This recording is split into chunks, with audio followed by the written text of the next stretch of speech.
That's not an alien. That's not an alien. That's not an alien. That's not an alien.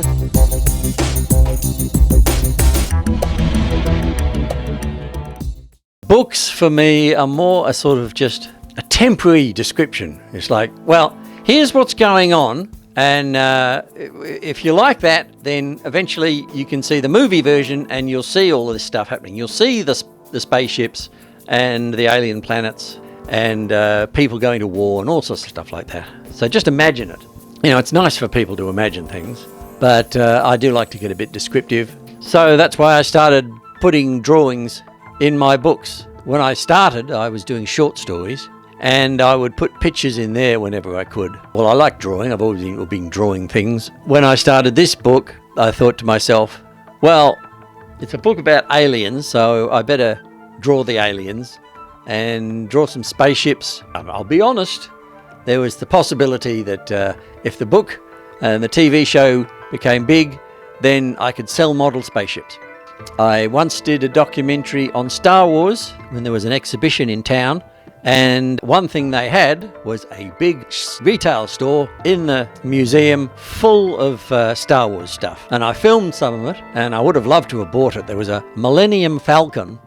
It was a great huge thing, and it kept going down and down in price as the exhibition came to an end. Full of model spaceships and model figurines and anything else you could think of. In my documentary, I mentioned the fact that when George Lucas was making Star Wars, he was an unknown quantity. And so he said, look, I'll take a cut in my director's fee if I can have the merchandising rights. And they thought, yeah, 100% of nothing is nothing, so have them all. And of course, it became a huge merchandising thing. So there was an element of drawing spaceships so that somebody might turn it into a model one day, and drawing little aliens so that someone might make a cuddly toy of it. And I even, in the book Star Channel, which followed from That's Not an Alien, the aliens came to Earth and then they left, and afterwards, while they were there, they would take their image and put them in a commercial. So you'd see all these little aliens in a washing powder commercial.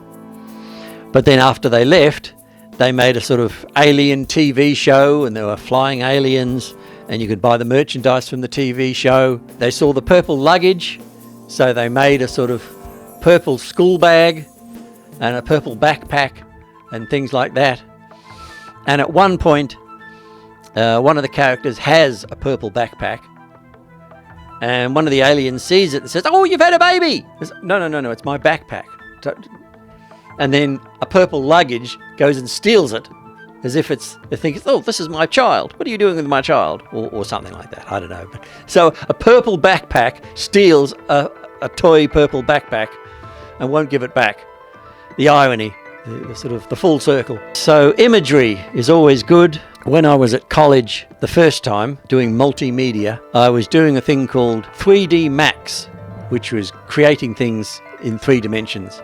And it wasn't too bad. At one point I remember the teacher was showing us how to create a spaceship. And then halfway through he goes, "Aren't you guys taking notes?"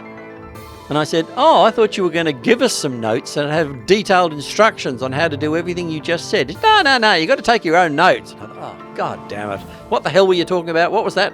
Press that what button? So I sort of learnt a bit. I need to go and buy some more 3D software so I can create all these images in 3D, which would make life a lot easier, because then you just turn the spaceship, capture an image of it and say, right, here's the spaceship going this way, and then you turn the spaceship and now it's flying that way. So that's what I really need for drawing pictures. At the moment I'm just using 2D animation in Fireworks because I like Fireworks. Take that, Adobe. Yeah, I'm just drawing pictures to try to explain things. Like at one point the aliens reach into their walking luggage and they pull out these little cherry things. So they're like little cherries with little faces on them. And they're usually always frowning and going, yeah, because they don't particularly enjoy being eaten. And so I thought, oh, I better draw a picture of that. So one of the things this has done, because when I was doing Shut Up, I drew an animatic of it. So I drew pictures of everything in the story. Then I did a webisode. So it was a vaguely animated short from the first episode. I did a few of those, so the people were just sort of moving their arms. It wasn't very good. I thought to myself, oh yeah, I'll come back and I'll animate this properly later on. So I drew lots of pictures for Shut Up, because that was the book that it was in all good bookshops at the time. And now I'm pushing That's Not an Alien, and I've got a few pictures of some aliens.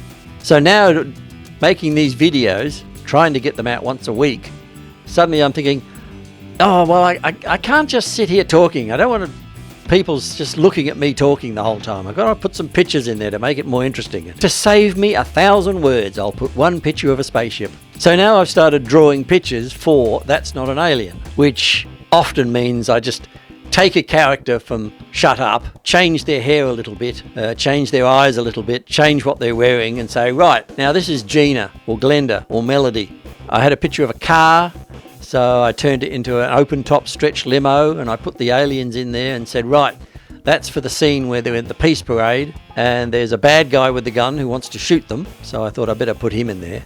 Spoiler alert.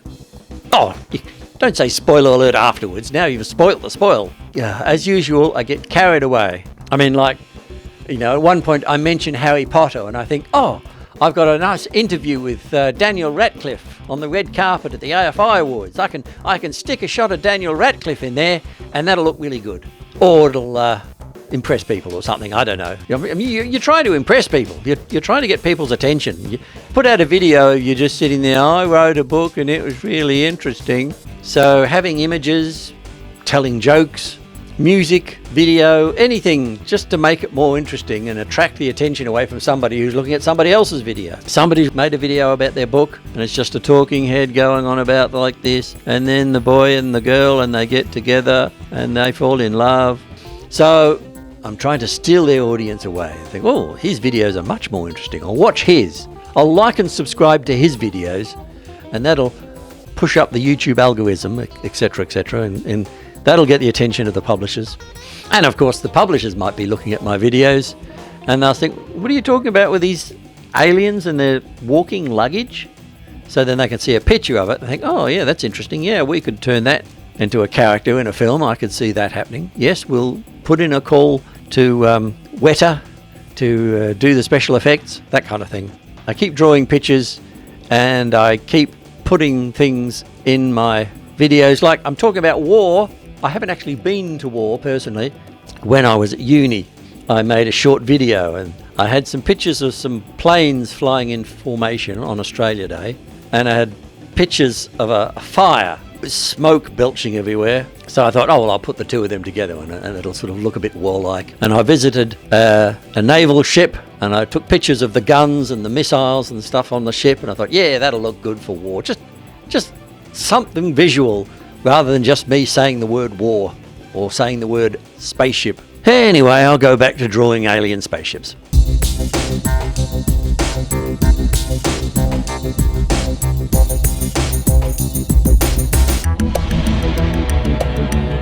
Why not subscribe to youtube.com/ScuttyArk and live happily ever after in your dreams?